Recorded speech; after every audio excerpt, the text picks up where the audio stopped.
Greetings guys, girls, and non-binary pals, and welcome back to another video. Today I am going to be looking at a TikToker that my good friend Kat sent me. She's also the one captioning this video, so everyone say thank you to Kat. Anyway, she sent me this TikToker because I asked her for help finding video ideas, and I immediately wished that I didn't ask because I hate conservative TikTokers with a burning passion. They bring me so many headaches. We'll suffer together. So this person makes predominantly like pro-life Christian TikToks, and they're just infuriating, you know? So we're gonna watch some of those and unpack it together. Quickly, before we get into it, I would like to take a moment to say thank you to today's patron of the day, Ikazel Zer. I love and appreciate you so much. Thank you so much for becoming a patron and for all of your support. I hope that you enjoy this video. And if you would like to become a patron, you can go to patreon.com/savvycat or click the top link in the description. And if you want to hear more about it, stay till the end. If you don't like abortions, don't get one. Mind your own business. Oh, well, yeah, if that's the case, if you don't like guns, don't get a gun. If you don't want to get pregnant, don't have sex in the first place. The right for life triumphs bodily autonomy. How are these things even remotely comparable? Like, they're not, you can't compare these two things at all. Not really. Not in this way. Carrying a pregnancy to term has the potential to harm quite a few people, but specifically the person carrying the child, and also potentially the child itself, depending on the environment and the situation, etc. There is potential harm there. However, terminating a pregnancy is ending a life that is not yet sentient, and that is removing all potential harm that could come from carrying said pregnancy to term. So abortions eliminate potential harm. They don't create harm, they eliminate potential harm, because the only life that is being ended is one that is as sentient and as alive as a blade of grass, which I'm sure you don't have a problem with mowing the lawn, right? You're not morally against ending the life of a blade of grass. And gun control and removing easy access to guns is removing the potential harm people can do with said guns, you know? So gun control is removing potential harm, and abortions are removing potential harm. Being pro-choice and anti-gun is on the same side. I have a little bit more to say about this, but she made another TikTok to follow up, and I'll go off of this one instead. Oh, well, yeah, if that's the case, if you don't like guns, don't. The pro-choicers fell right into my trap for this one. I wasn't comparing getting an abortion to owning a gun. I was comparing the legality of both questions.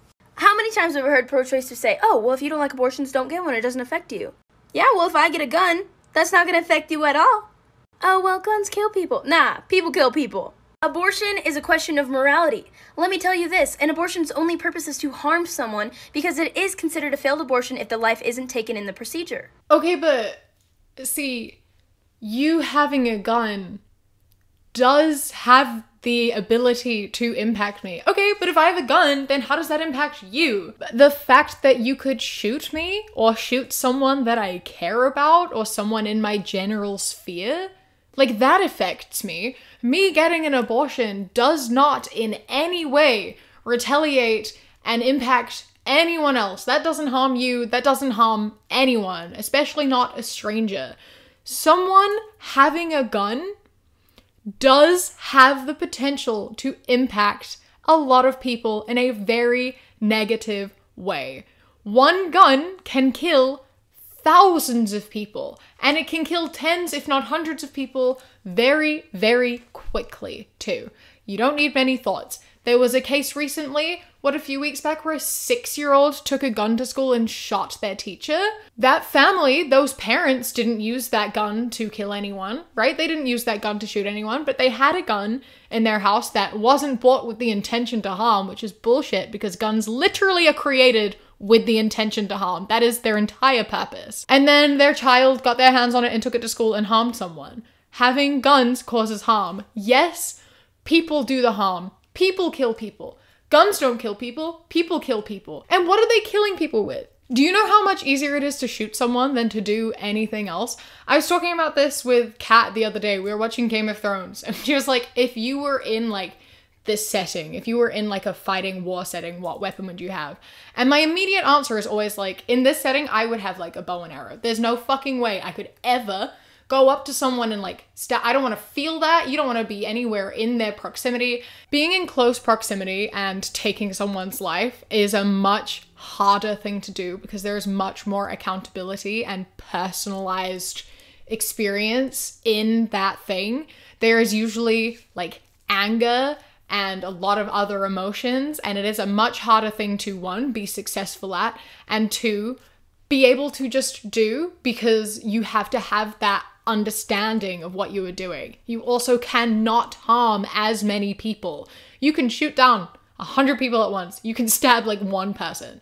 You know, it cuts out a lot of harm. And you look at it and you always have these people being like, well, people kill people, not guns. A lot of people who shoot people would not commit those crimes with a knife or any other weapon. They wouldn't do it. They're doing it because of how easy it is, because they don't have to look someone in the eyes, because they don't have to actually connect their actions. They're not touching anyone. They're pulling a trigger, the bullet's doing the killing. You are stabbing someone, you are directly feeling that impact. You are aware that you are doing that. You are causing the harm, and you are aware that you are doing that. You can completely desensitize yourself with a gun. So you having a gun does impact me because it therefore makes me uneasy and feel unsafe where I am because I have the knowledge that people around me have the potential to harm me. And I would live with that anxiety. That is harming me. There is the potential of being just shot at wherever I am, whenever. That impacts me. You could harm someone I love. That impacts me. Me getting an abortion does not impact your life, even a little bit, okay? And you're saying like you're being selfless, right? Because you are not trying to control someone's body, you're trying to prevent harm. You don't think it's fair that they could cause harm on another being and that an abortion is directly ending a life and you don't want to harm that life. But forcing someone to carry a pregnancy to term is harming them. So you are still causing harm. And you are causing more harm because that harms way more people, including the life that you say that you are saving, you know? People aren't having abortions just for the fucking shits and giggles. People are getting abortions because if they don't, then they would be emotionally harmed or physically harmed, financially harmed. They would be in a state that does harm themselves and their lives. That is causing harm. People who aren't going to be harmed, I'm saying harm, take a shot every time I say harm. People who aren't going to be negatively impacted by carrying a pregnancy to term won't get abortions. Like, people are getting them for a reason, whether that reason be financial, they're not ready for a child, so it's a mental stress that they can't take on, they don't have the space, they don't have the energy, the time, the resources, etc. Even if it's just they don't want a kid. If they don't want a child, they are not mentally in the right space to take that on, and therefore it is going to cause them harm and it is going to cause the child harm. All right? Stopping people from having abortions is not preventing harm. It is causing harm. Day 12 of being a girl, and we're gonna go buy tampons. Let's go. Where are you putting them? Actually, don't answer that. Did you know that there are women who menstruate and have periods who literally can't afford to buy tampons, and here you are buying tampons just to probably throw them away or use them for God knows what? Why don't you buy them and give them to a woman who actually needs them? Because there are literally women who need those as a necessity, and here you are, buying them for literally no reason. My culture is not your costume. It feels like you're just mocking women who actually use those products. What do you think she's gonna do with them? Why are you just assuming she's buying tampons to just throw away? Like, she didn't say that. She just said she was buying tampons because she's never bought them before, so she wanted to. She wanted to see what they look like and how they worked. The chances of her throwing them out are low. What is probably going to happen is that she will have them on her or in her house, and then they will be available when someone who does need one actually needs one, which is therefore helping someone not have to spend money on tampons. It's giving them to someone who needs them, especially in an emergency situation. You know, you get caught out, you forgot to bring a tampon. Oh, do you have one? Yes, you do? Great, that's helpful. Lifesaver. And I promise you a trans woman buying tampons isn't taking them away from someone who needs them. Like, I don't understand this correlation. One less box of tampons in the supermarket isn't taking them away from someone who can't afford them. They still can't afford them whether you have bought them or not. They're going to be restocked, all right? They're not going to run out in this supermarket because one trans woman bought a box of tampons one time. The people who can't afford them, unfortunately, still cannot afford them. It's like buying them doesn't actually do any harm. If anything, it is helpful because now she has spare tampons to give to someone who needs one. It's really easy to figure out, and you're just getting mad about this for no reason and then saying that buying tampons is appropriating womanhood and my culture is not a costume. Womanhood's not a culture. This isn't a culture. No one is wearing womanhood as a costume. What do you define that as? Wearing a makeup and dresses? Because anyone can do that. That's not woman's culture. That's not what this is. Being a woman has nothing to do with the way you present yourself and what you wear and what you do. It's all just made up shit. It's all just this constructed idea. You know? Like, there is no correct way to be a woman. This person is clearly trying to figure out what womanhood means to them because they have not been able to do that. They've not had the freedom to do that and the chance to do that, and now they're trying to figure out what it means to them. You know, you've had your whole life to figure out what womanhood means to you. Some people don't have that. And every single woman is different, and we all present ourselves differently, and we all have different enjoyments and different biological makeups, and everything about us is different and unique. It's not a culture. It's just who we are. Trans women aren't mocking womanhood. They're not making fun of us for being women. There are people who do mock women and who do dress up in derogatory ways and do make fun of women, but that's not what trans women are. That's not what trans women are. They aren't dressing up as women to mock women. They are women who are finally expressing themselves and trying to figure out what womanhood means to them. There is a massive difference.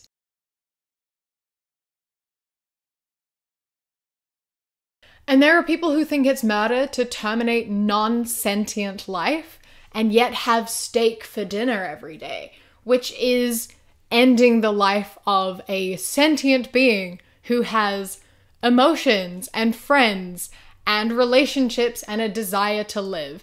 I will never ever understand this logic of saying that abortion is murder while just like eating meat every single day. It makes no sense to me how you can value the life of something that is as alive as a freaking plant, absolutely no sentience, would not survive outside the womb, has no understanding of anything because it's literally just, it is just a clump of cells. They're alive technically, but it's not a like sentient life. One of these things is literally an actual living, breathing life. An animal with like sentience, emotions, relationships, the desire to live, the ability to feel pain. And it's totally fine for you to kill it for your own pleasure. And you do that like every single day. You are ending like hundreds of lives for your own pleasure. And yet you are so adamantly and strongly against terminating a non-sentient life.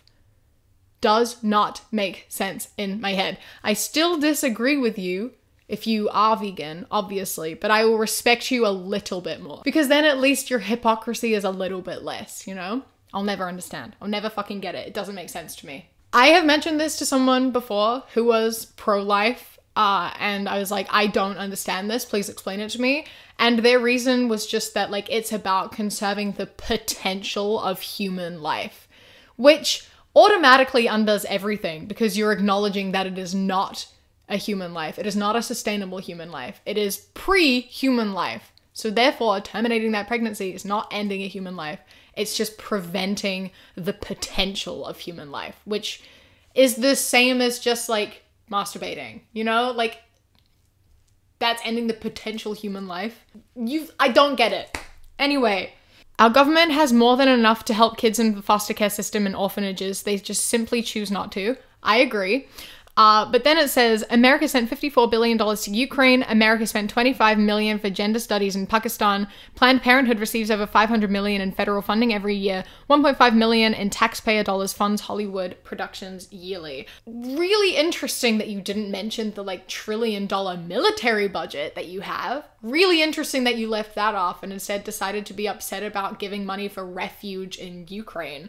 Because I feel like they need that much more than your military. You have how much weaponry just sitting there? Like, why do you have so much nuclear power? Why do you have so many nuclear weapons just that you're sitting on? Why are you going off and like starting wars? You know, like your military power is so unneeded and has billions, trillions even of dollars spent every year that could be going into so many things, such as childcare, such as healthcare.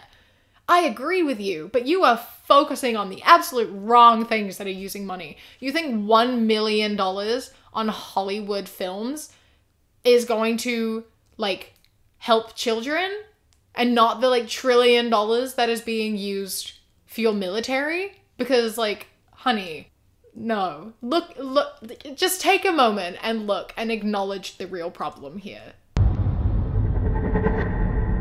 Why would I listen to you? So can men get pregnant or not?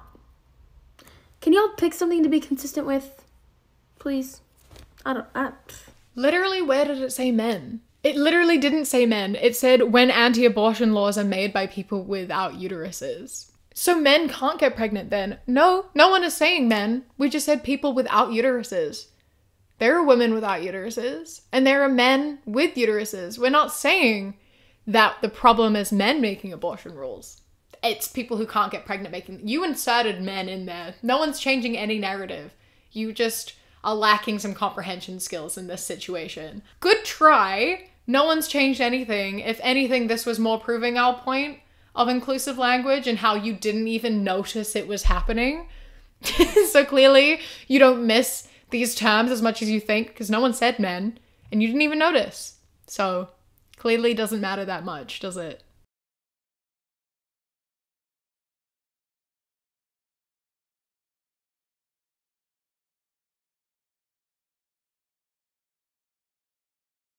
Masculinity in itself is not toxic. We are not claiming that masculinity itself is toxic. It's the level to which it is enforced and how it is enforced. That is the problem. Toxic masculinity is when people take masculinity too far and they apply it to themselves too much, in the sense that, you know, men are told that they aren't allowed to feel emotions, and it's emasculine to cry and to be upset and to have feelings and to be vulnerable.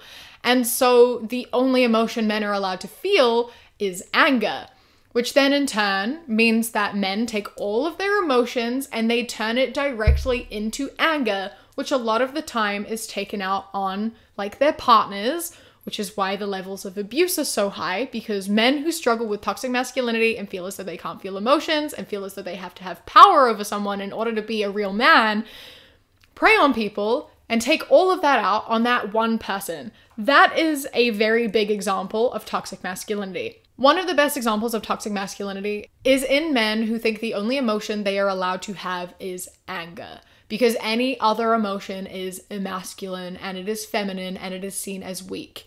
And it is the idea that as a man, you have to be strong. You aren't allowed to be weak. You aren't allowed to feel these emotions. And so you turn all of your emotions into anger. And it is the idea that as a man, you think that you have to hold power, you have to be strong, you have to be a caretaker and look after women. And if you have these traits, you end up being an abuser because you struggle in your day-to-day life.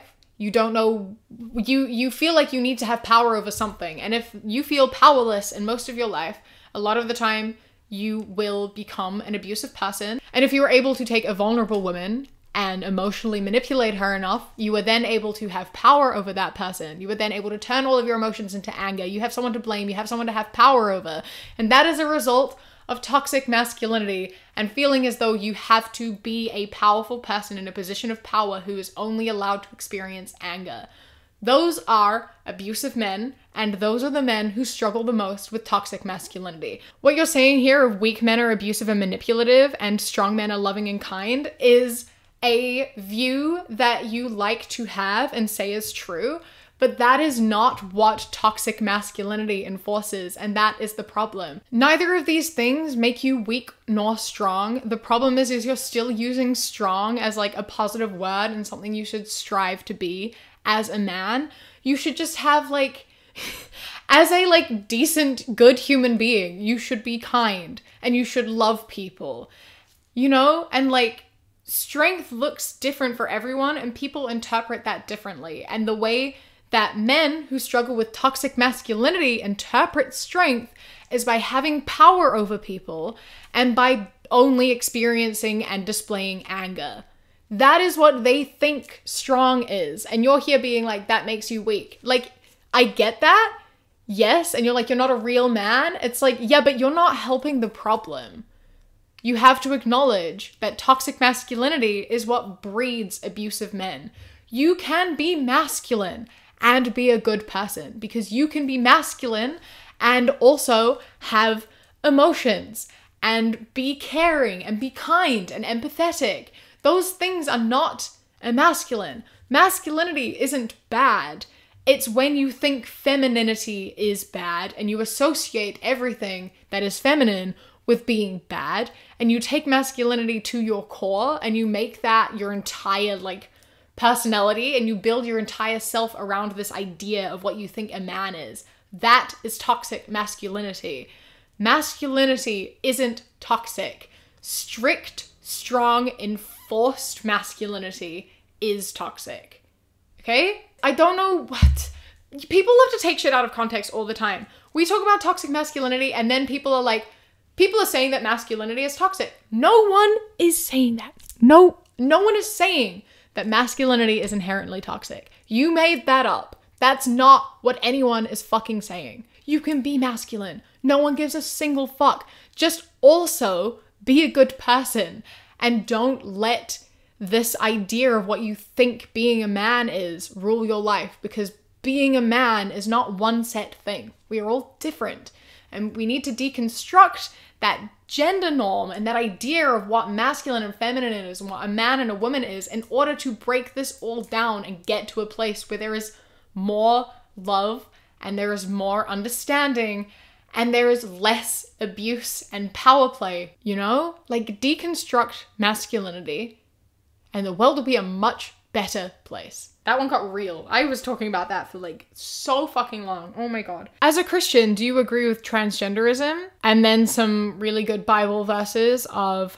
so God created humans being in his own image. In the image of God, he created them, male and female. He created them. Thank you for making me so wonderfully complex. Your workshop is marvelous. How well I know it. He created them male and female, and he blessed them and called them human. Agreeing with transgenderism is contradictory to God's word and supports the idea that God makes mistakes. And then our job as Christians is not to hate people that need Jesus, it's to show them the truth. I'm reading these verses that you put out, and none of these are saying that being trans is bad, and none of them are saying God made a mistake either.